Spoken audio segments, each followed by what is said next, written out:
RTV app వార్తల్ని క్షణాల్లో చదివే అవకాశం ఉంటుంది. ఒక న్యూస్ పేపర్, ఒక టెలివిజన్ ఛానల్ మీ చేతుల్లో ఎప్పుడూ ఉంటాయి.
ఒక గొప్ప వారు కుటుంబ త్యాగాలు, వారు ఏదైతే ధైర్యంగా కుల వివక్ష ఉన్న రోజు, ఎప్పుడైతే దళితుల ఆర్థికంగా స్తోమత లేని రోజులలో వారు దళితులందరినీ కూడా ఒకతాటిపై తీసుకొచ్చి దళితుల హక్కుల కోసం, అణిచివేత వేసిన ప్రజల హక్కుల కోసం వారు కొట్లాడిన వ్యక్తి డాక్టర్ బిఆర్ అంబేద్కర్ గారు.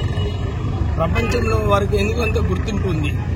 వారు అందరి కోసం కొట్లాడినారు. మీరు చూస్తే ఆయన ఫస్ట్ వ్యక్తి అన్నమాట. 23 డిగ్రీలు సంపాదించుకొని కొలంబియా యూనివర్సిటీలో పాస్ అయ్యి ఫస్ట్ వ్యక్తి లండన్ స్కూల్ ఆఫ్ ఎకనామిక్స్లో కూడా ఆయన పాస్ అయ్యి డిస్టింక్షన్గా బయటికి వచ్చి మన దేశ ఆర్థిక వ్యవస్థను మార్చాలని చెప్పి రిజర్వ్ బ్యాంక్ ఆఫ్ ఇండియా ప్రారంభం నుంచి కార్మికుల హక్కులు, ఇప్పుడే నువ్వు అన్నావు సింగరేణి సంస్థ, కార్మికుల హక్కులు కల్పించిన ఆయన లేబర్ మినిస్టర్గా ఉన్నప్పుడు మినిమం వేజెస్ ఇప్పించడంలో, మ్యాక్సిమం నంబర్ ఆఫ్ అవర్స్ పనిచేయడంలో, కార్మిక అసోసియేషన్స్ కార్మికుల హక్కులు కల్పించడంలో బిఆర్ అంబేద్కర్ గారు అందరు కూడా కేవలం రిజర్వేషన్స్ దళితులు కల్పించారు. కానీ ఈ ఎకనామికలీ వీకర్ సెక్షన్స్ ఏదైతే 10% రిజర్వేషన్స్ వచ్చినాయో అది కేవలం బాబాసాహెబ్ అంబేద్కర్ గారు ఆ రోజులలో దళితులకు ఇచ్చినారని చెప్పి అదే రూల్ ప్రకారంగా ఈ 10% ఈడబ్ల్యూఎస్ కూడా వస్తుంది. అంటే వారు ఎంత ముందు చూపుతోని అందరికి ఒక అవకాశం కల్పించాలి. ప్రజలు అందరికీ తెలుసు, గ్రామాలలో కానీ ఎక్కడైనా కానీ కుల వివక్ష ఎంత ఉంటుంది. గ్రామాల్లో నీళ్లు తెచ్చుకోవాలంటే కూడా దళితులకి చాలా కష్టమైన విషయం. వారు సగం టైము ఏదైతే ఉందో కష్టపడే టైము వారు నీళ్ళు ఎట్లా తెచ్చుకోవాలని చెప్పి అవస్థపడుతుంటారు. అందు గురించి వాళ్ళ బాధలు చూసి వారికి ఒక అవకాశం కల్పించాలి అని చెప్పి బాబాసాహెబ్ అంబేద్కర్ గారు రిజర్వేషన్స్ రావడం జరిగింది. ప్రపంచంలోనే అందరూ అనుకుంటారు ఏంటి రిజర్వేషన్స్ అని, కానీ ప్రపంచంలో అన్ని దేశాలు కూడా అఫర్మేటివ్ యాక్షన్ ఏదైతే వాళ్ళు పాటిస్తారో ఆ అఫర్మేటివ్ యాక్షన్లోనే దళితులకు రిజర్వేషన్స్ ఉంది. ఏమి గొప్ప విషయం కాదు ఇది. ఈ ప్రపంచంలో ఏదైతే ధనికులు ఏదైతే ఉన్నారో వాళ్ళందరూ కూడా అఫర్మేటివ్ యాక్షన్గా పేద ప్రజలకు సహకారం. అంతేకాక నేను మొన్న అసెంబ్లీలో కూడా ఇదే విషయం చెప్పినాను. రుణమాఫీ చూసుకోండి, 23,000 కోట్లలో కేవలం 1,000 కోట్ల రూపాయలు వచ్చిండొచ్చు మన దళితులకు.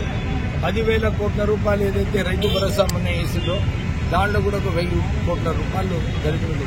అంటే సుమారు 40,000 కోట్ల రూపాయలు ఏదైతే రాష్ట్ర ప్రభుత్వము మన రైతు బంధు, రుణమాఫీ ఇవన్నీ స్కీమ్స్ ఉన్నాయో దళితులకు చాలా తక్కువ అమౌంట్. అందు గురించి నేను మొన్న అసెంబ్లీలో కూడా కొట్లాడినా. 18% బడ్జెట్ మీరు దళితులకు ఎస్టీలకు మీరు కేటాయించాలి, దళితులకు ఎస్టీలకు వేరే 12% కేటాయించాలి. వీళ్ళకి ఆర్థికంగా బలంగా చేసి వీళ్ళకు కూడా కాంట్రాక్ట్స్ లో 15% రిజర్వేషన్ పెట్టాలి. ప్రొక్యూర్మెంట్ కూడా 15%. నేను దాని మీద ఏం కామెంట్ చేయదలుచుకోలేదు.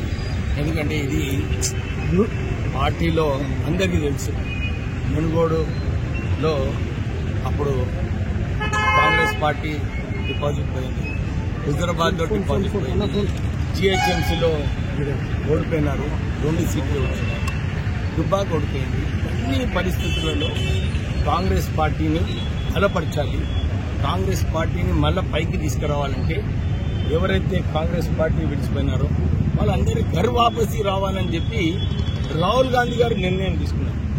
నేను రావాలని లేకుండే, ఇప్పుడు ఈ విషయం బయటకు వచ్చిందని చెప్పి నేను బయట మాట్లాడుతున్నాను. నేను రాలేదు పార్టీలో.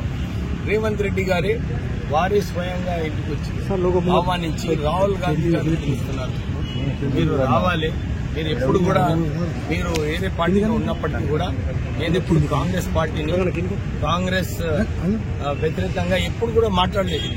నేను కేవలం నాకు 1 పాయింట్ ఎజెండా ఉండినప్పుడు కేసీఆర్ గద్దె ఎట్లా దించాలని చెప్పి ఆ రోజులలో కేవలము బీజేపీలో పోయినప్పుడే కేసీఆర్ వ్యతిరేకంగా మంచిగా కొట్లాడొచ్చని చెప్పి నేను పోయి కొట్లాడినా. ఈ రోజు కేసీఆర్ గద్దె దించడంలో కీలకమైన పాత్ర వేస్తాను. ఇవన్నీ పాత్రలు కూడా చూసుకొని కాంగ్రెస్ పార్టీ అధిష్టానం గర్వాబసిలో కూర్చారు. నేను దాని ప్రకారంగా నేను అందరూ తెలుసు చెన్నూరు పరిస్థితి ఎట్లుండను, వెల్లంపల్లి పరిస్థితి ఎట్లుండను మీ అందరూ తెలుసు. అక్కడ కాంగ్రెస్ పార్టీ కేవలం 10% ఉండేది.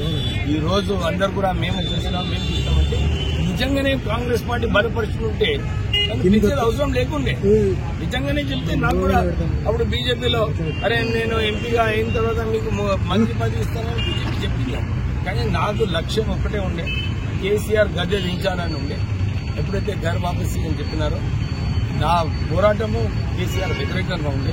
అందు గురించి చలో మా సొంత ఇంటికి వెళ్తాము, మంచిగా పని ఈ ఏదైతే అప్పుడు ఆ రోజులలో ఏదైతే ఇష్టం వచ్చిన రాజ్యం ఏదైతే చేస్తారో, బ్లాక్ మెయిల్ రాజకీయాలు ఏదైతే ఉండేనో, ఇష్టం వచ్చినట్టు పోలీసుని వాడుకున్నారు, రాజకీయంని గద్దెదించాలని చెప్పి ఆ రోజు వేయడం జరిగింది.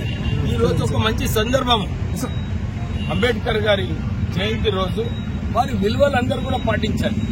ఈ రోజు ఆయన ఇదే అన్నాడు, రాజకీయాలలో బ్లాక్ మెయిల్ పాలిటిక్స్ ఉండదు, ఎక్స్టార్షన్ పాలిటిక్స్ ఉండదు అని చెప్పి అంబేద్కర్ గారు వారు అందరికీ సూచించడం జరిగింది.